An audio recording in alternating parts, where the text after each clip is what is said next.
Is there anything more annoying than trying to get work done, but your iPhone hotspot just refuses to connect? You're stuck and you can't share your data. Don't worry, I'm going to show you 3 fixes for this. The first one is standard, but the second one's a weird trick that almost works when nothing else does. Let's jump in. Open your settings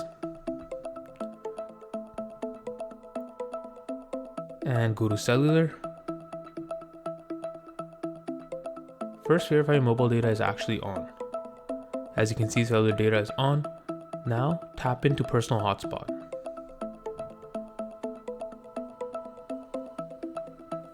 Do the same thing, toggle, allow others to join.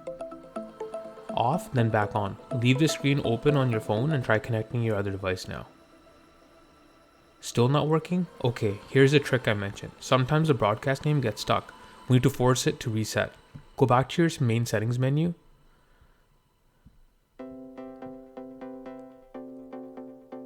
Tap General. And then tap About. Tap on Name. We need to change this slightly. You can just add a number or specific letter or even an emoji. It doesn't matter what it is, just make it different. Now go back to your personal hotspot, turn it on. And check your other device. You should see the new name appear.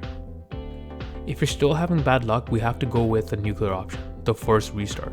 This clears out temporary bugs. Quickly press volume up, quickly press volume down, and then hold the side power button.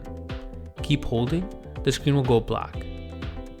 Keep holding, wait for the Apple logo, there it is. Now let go. Once it reboots, that hotspot should be firing perfectly. Ever get water in your iPhone and wonder how to eject it? Check this video now.